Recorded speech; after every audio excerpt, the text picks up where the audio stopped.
Welcome to the next podcast with Jay Cookingham, a heartfelt journey through grief, loss, and healing. After the devastating loss of his wife, Christine, Jay shares his raw, honest reflections on navigating life without her. This podcast explores the power of grief as a medicine that teaches resilience, invites lament, and leads us to discover God's presence during sorrow. With grace and vulnerability, Jay offers hope and encouragement to those walking through grief, reminding us that we're not alone on this journey of healing. Hello, and welcome to episode 33 of the next podcast, where I share some thoughts about learning how to navigate, embrace, explore, and trust as we move forward with grief and loss. I'm your host, Jay Cookingham, and I thank you for listening today. 5.5 years. That number has been heavy on my mind this week, and just saying it out loud feels bizarre and surreal to me. I just passed the 5.5 year mark since my bride Christine passed, and I've been wrestling with how to even begin talking about this immense grief that fact, 5.5 years, drops on my heart and what it does to my emotions. It certainly messes with them, even if I can't fully explain it yet. But I know it's so true. This episode is almost a live event, recorded almost in real time, how I process this a heavy impact on my journey forward. In the last episode 32, I shared a lot about what I call calendar grief. How those significant dates and those numbers that we mark on the calendar, they don't just mark time, they hold the weight of love and loss and memory. And this week, those thoughts are still playing really loudly in my head. A half decade and more without the love of my life by my side. Just saying those words again out loud, it just feels wrong and it feels unnatural for me to say. It feels foreign, it feels distant, like I'm living in an alternative reality. But the truth is, I'm not. That's my story, that's my sorrow, and that is my life without her. It's a very messy, tangled story of love and grief. And in those 5.5 years, so much more has passed away too. Friendships have changed and shifted. Some family relationships feel like they live in an entirely different reality as well. And trying to untangle the grief fallout from just the regular everyday changes of life is hard. It's like spitting into a hurricane and expecting not to get wet. Messy, that word doesn't even come close to describing the 5.5 years. Not really. Now, if you knew my bride Christine, bless her, she would probably be rolling her eyes at me and at my overly dramatic words and storytelling right now. She really didn't go for the flowery metaphors or the artistic language. Instead, she wanted the truth, and she wanted to be straight and honest. She wanted it to be blunt. So let me be blunt. I hurt. 5.5 years later, I still hurt. Of course I do. Because you see, nothing gets erased by time, especially when grief is keeping track. Grief remembers. It keeps its own calendar. Lament and mourning, they become timekeepers. They measure loss not in weeks or years, but in ache and memory. But here's something I discovered that's helping me breathe again. Those same timekeepers, lament, mourning, they don't always just count sorrow. They also count joy. They know when to flip the hourglass, when to turn over the heavy moments and let grace start to fall again. Because even in the ache and in the pain and even in the quiet sobs or the very loud questions, joy still makes its way in. Sometimes through a special memory or a new memory. Sometimes through a laugh I didn't expect, but often it's through the whisper of God saying to me, I see you, son. I see your pain, and I'm here with you. I'm glad he is, because I'm unsure, even a couple of days later, of how to mark this moment, the 5.5 year mark of my grief journey. I'm unsure about how to express my pain or my sorrow. I'm unsure how to mourn it. I have been anticipating it. I've been counting down to it. I've been trying to prepare myself for it. But when that day finally arrived, my heart felt unresponsive, numb. Not what I was expecting on such a significant life event. And that's the thing about grief. You can't schedule it. You can't script it. You can't force your own expectations onto it. Not even when you know a milestone is coming, with a special day is coming, a special memories is reoccurring on the calendar. You can't script it. Calendar grief is real. Certain dates on the calendar can absolutely trip or trigger emotions. And they usually do for me, but even then, these emotions don't always show up on cue when you think they should.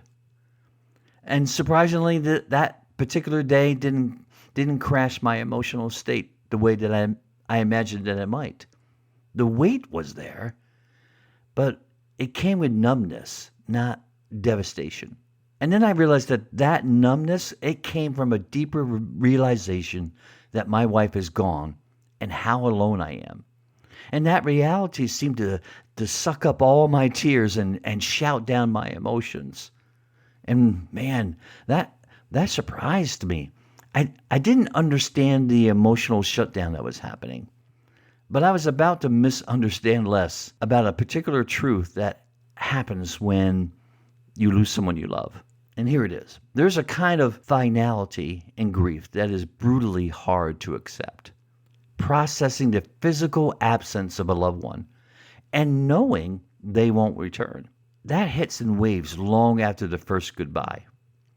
Sometimes the shock isn't a single moment, like the shock of watching my bride take her last breath.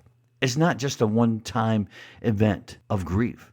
It's a recurring jolt that keeps showing up in unexpected ways, disrupting and disturbing moments that they always seem to interrupt your moving forward. But I understand that going numb is how human beings, is how we sometimes react to such grief jolts. It's a way to protect ourselves. I don't condemn myself for going numb, but I don't want to stay there either. So yes, I'm still figuring this out. But what I do know is how I respond to the numbness matters, because the emotions will come. And I want them to come. I need them to come. Because burying them isn't an option. Numbness can't be my final answer to my grief. I must uncage every emotion that wants out, no matter how scary they may seem at the time. The finality of death ripples through every part of our life. It forces harsh words like gone forever and never coming back into our minds, shaking relationships, our health, and even our faith at times. But here's where I go when those waves come. I turn towards this beautiful promise. For followers of Jesus, forever isn't an ending. It's a beginning. John 14:1-3 reminds me of that hope. It says, "Do not let your hearts be troubled. You believe in God. Believe also in me. My Father's house has many rooms. If that were not so, would I have told you that I am going there to prepare a place for you? And if I go and prepare a place for you, I will come back and take you to be with me, so that you also might be where I am." You see, I know Christine's absence is temporary, especially when you consider eternity. She won't return here, but I will see her again. That's not wishful thinking. That's a sacred truth. And until then, I must keep learning, day by day, moment by moment, that my hope isn't just for life after death, but I can have hope for life before it too. John 10:10 promises us life, and life more abundantly. It says, "The thief comes only to steal and kill and destroy. I came that they might have life and have it abundantly." And I think if Jesus came to give us life in abundance in full measure, then maybe I need to let him define what that means going forward. Because even my sorrows, even my grief can become part of that fullness. That truth might be hard to believe, but the truth is that grief doesn't cancel out abundant life. It adds to it because it reminds me. It reminds me that the depth of my pain is proof of the depth of my love for Christine. And I can live with that. And that's why I think my grief belongs in the story of abundance. Because love, real love, costs something. It risks, it gives. And when that love is lost, the sorrow we carry isn't a contradiction to a full life. It's evidence that we have truly lived, truly loved, and still carry that love forward. And that we can live a full life again. Because Jesus is that life. He is the abundant life that he offers. So maybe abundance isn't the absence of pain. Maybe it's the presence of purpose, of resilience, of intentionally choosing life even in pain. So that's why I've come to believe something very, very, very deeply, that grief is not measured by time, it's measured by love. And so my 5.5 year mark is not just a time stamp of pain, it's a monument to love. Love that continues. Love that teaches me to live even as I mourn. Love that says, yes, she is gone, but she is not lost. She is waiting for me. Because God wastes nothing. Not the sorrow, not the silence, not the time that doesn't seem to move in the right direction. God wastes nothing. Tolkien once wrote, his grief he will not forget, but it will not darken his heart. It will teach him wisdom. And I feel that quote. My grief hasn't gone, but it is teaching me. Not always gently, but always faithfully. In the book of Ecclesiastes, we read this in chapter 7, verse 3. Sorrow is better than laughter, for by the sadness of the countenance, the heart is made better. Now, that verse has confused me for a long time. But now, I think I see it. I think I get it. Because on the surface, that verse seems or sounds almost backwards, doesn't it? I mean, who would choose laughter over sorrow? Who would want a heavy heart or tears? Who chooses that? But this verse has been sitting with me in my grief. And here's what I've come to believe about it. That laughter might bring some relief, but sorrow brings wisdom. It slows you down long enough to feel what is real. And I believe it leads you to a place where healing can begin, can happen. The verse suggests that a sad countenance, grief, pain, tears, can be more beneficial than a fleeting moment of laughter. Not because sorrow is fun or enjoyable, but because it invites you to go deeper. It presses pause on pretending everything is okay. And when we stop pretending, something powerful happens. I believe God meets us there. How is the heart made better by sadness, though? Such a great question, and one I know is difficult to answer. But I think we must start with the meaning of the word better. In Hebrew, the word better implies making something well, or making something beautiful, making something whole. It is talking about restoration and wholeness. So yes, I do believe sadness can make a heart better. Because sadness, if we let it, can become a doorway to wisdom, to clarity, to surrender. It slows us down enough to notice what happiness sometimes rushes past or takes for granted. Sorrow, to me, doesn't always need to harden the heart. It can open it. It can reveal it. Sorrow breaks the shell that we build around ourselves. It gives God more room to work in the deep places of our soul. That's how my heart is being made better. Not because I figured grief out, but because I'm letting God sit with me in it. And little by little, the cracks become places where the light gets in. Believe me, I'm not saying I always want to feel it. Some days I would trade my tears for laughter and a heartbeat. And today is one of those days.